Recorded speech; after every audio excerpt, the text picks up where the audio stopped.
UFC 319. August 16th, in the main event, the middleweight champion, Demetrious Du Plessis, will defend his belt against the undefeated 16-0 Khamzat Chimaev.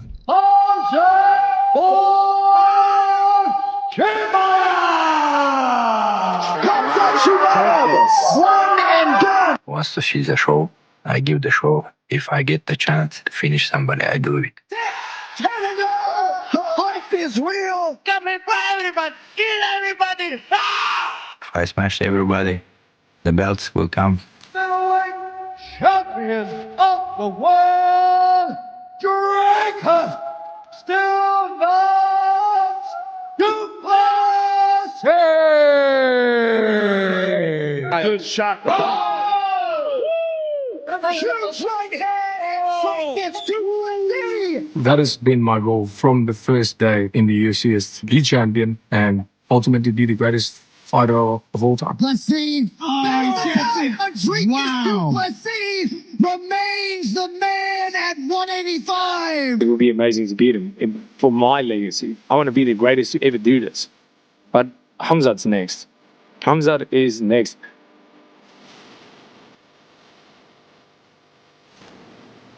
I can't think of a more chaotic matchup you could put in the octagon than Demetrious Du Plessis versus Khamzat Chimaev.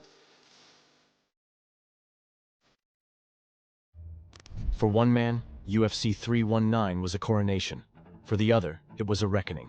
On August 16th, under the bright lights of Chicago's United Center, the UFC middleweight belt changed hands in a way that left fans stunned.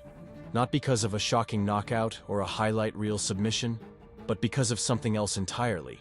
Control. Yes, tenderizing and pulverizing control with an absolute clinic in grappling.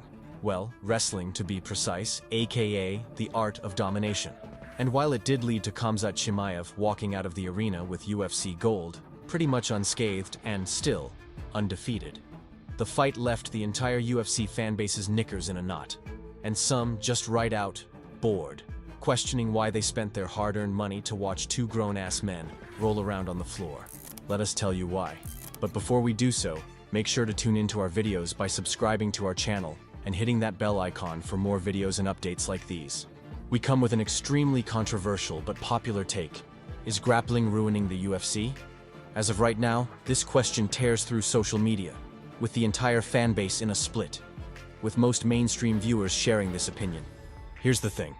After Chimaev's 5-round domination at UFC 319, the pay-per-viewers were quick to criticize the fight for being a snooze fest. According to them, grappling-heavy fights are too boring. They want knockouts and submissions, not aggressive cuddles, as one Reddit user put it, which is fair enough. The MMA rule set does favor the grappling advantage for control time. But does that mean that the UFC is making wrestling matchups instead of real fights and actively hurting the UFC's market? The mainstream audience seems to think so. What do you guys think? Let us know in the comments below. On the other hand, we have hardcore fans, veterans, and mixed martial arts purists who simply believe that you shouldn't watch fights if you think grappling is so boring. These include MMA veterans such as Robert Whittaker, Demetrious Johnson, and Michael Bisping, who are all about the skill aspect of grappling and its dominant advantage it provides in the octagon.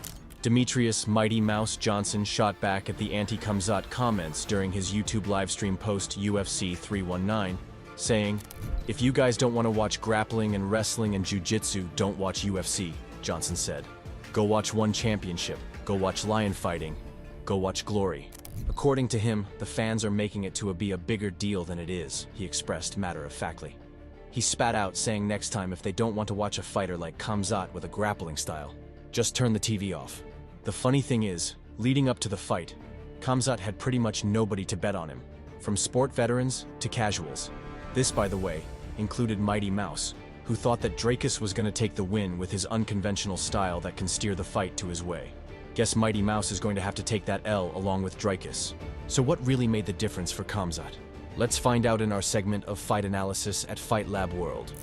Round 1, the takeover begins. Khamzat and Demetrious touch gloves, go back to their corners and get their game face on. The opening bell rings, and within seconds, Chimaev does what Chimaev does best. He shoots from halfway across the cage, like a predator waiting to ambush. He barrels forward, takes Du Plessis down with raw force, and plants him on the canvas. For the next 5 minutes, a mauling masterclass. Getting Du Plessis in a crucifix position, he lands several significant punches. Stuck, Du Plessis tries to tuck his head in to prevent Chimaev from getting an angle for harder strikes. Half a round left, and Du Plessis is still in survival mode. Du Plessis tries to gain some leverage by pushing his feet against the fence, but Mark Goddard, the referee, wasn't having any of it. Chimaev is still on top, but briefly takes him back as Du Plessis shakes him off. The only leverage Dricus gets in this round was a loose guillotine attempt that the Boers easily shrugged off. The result? 10-9, round to Khamzat. With Chimaev landing 97 total strikes in the first round alone, and Du Plessis? A total strike count of just 5. Kind of baffling, isn't it? And as for control time, all but a handful of seconds belong to Chimaev. Round 2. Pressure, pressure, pressure. Both fighters start with heavy high kick exchanges. Feinting a classic high cross to shoot, Chimaev quickly gets to work on securing the takedown. Du Plessis times and defends, but Khamzat runs his feet to finish it anyway. Transitioning to a rear body lock, Khamzat gets to work on strikes on the knees in his usual aggressive ground and pound game, accumulating strike volume and damage. Now frustrated, Dricus swings wildly over the shoulder that opens his back up for a rear naked choke. Though unsuccessful on the submission, the Boers maintains back control as DDP struggles to find an answer. The result? 10-9 to Chimaev again. 2 more takedowns and control time climbs to nearly 10 straight minutes, with significant strikes going up to 150 by the end of the round. Round 3. The Boers' blueprint. Sticking to his game plan, Chimaev shoots again to take down DDP, with what would become his 6th takedown of the fight, according to commentator John Anik. At this point, it didn't even look competitive if we're being honest. Still Knox is stuck under Chimaev, getting pounded with short but big strikes under the crucifix. Desperate, Du Plessis tries to explode out of the position, giving Chimaev even more leverage to dominate. This is when the fans start booing. Chimaev? Unbothered. He cuts open Du Plessis with a devastating elbow, and Dricus barely survives. With another 10-8 round to Chimaev and over 300 strikes, Boers looks to secure championship gold, but still hasn't finished. And Du Plessis, well, let's just say by the 3rd round he was basically in the trenches, stuck in single digits. 10-8 again, with round to Chimaev again. Statistically, the fight was already over, so he had to pull some kind of Hail Mary out of his hat to win at this point. For some fans, this was brilliance. For others, a snooze fest. Rounds 4 and 5, well, you can take a guess. In round 4, mauling masterclass, Chimaev struck his way to multiple takedowns and ragdolled Du Plessis, face down to the mat, maintaining top control and pressure. And out of nowhere, Goddard stands them up to encourage action. This little hiccup did little to slow Chimaev, who scored another takedown and latched on with strikes. The crowd booed again, and Chimaev, unfazed. Another dominant 10-8 for Chimaev, bringing the total to 40-34 in his favor. Round 5, the inevitable. Desperate, Dricus starts throwing volume, but Khamzat sharply throws a jab and shoots, getting to the crucifix, launching his punishing short strikes. In a surprising moment, Du Plessis managed to reverse his grip and push Chimaev onto his back, attempting a guillotine choke, before Chimaev regained top control, with seconds left on the clock. Du Plessis showed heart by trying to secure the back, but it was too little too late. This round went to Dricus at 10-9, but Chimaev's dominance sealed him the fight with a final score of 49-44. Here's what made the difference: the stats. Chimaev shot 17 times, converting 12 takedowns, the 3rd most in UFC title fight history. He had 21 minutes and 40 seconds of the fight in control, a record for the middleweight division and the 2nd most ever in the UFC. And the strike numbers? At an absurd 529 total strikes landed. No wonder he got that $50,000 bonus. Sheesh. And Du Plessis? The only thing that Dricus accomplished was the feat of taking down the mighty Boers for the first time in his UFC career, with a total of just 13 strikes in the entire 5 rounds. So the answer? Domination is what made the difference. And you can't get that kind of pressure without grappling. But here's the uncomfortable truth. Dominance doesn't always equal entertainment. And it's not new. We've heard it for years. GSP dominated with jabs and takedowns, was labeled as a safe player. Khabib Nurmagomedov smashed every opponent he faced, and yet fans still thought he was banal. And now, it's Chimaev on the red list of predictable fighters. But here's the reality.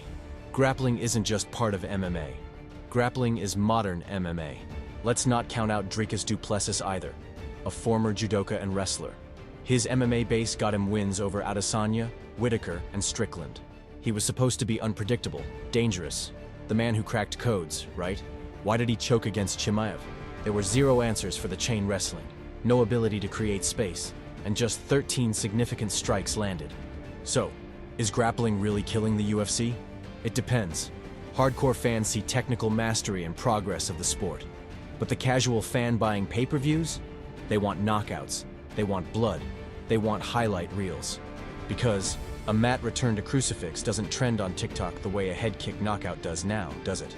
This is the UFC's eternal balancing act, legitimacy versus entertainment, and they'll have to pick a side soon enough. Here's the million-dollar question. What now?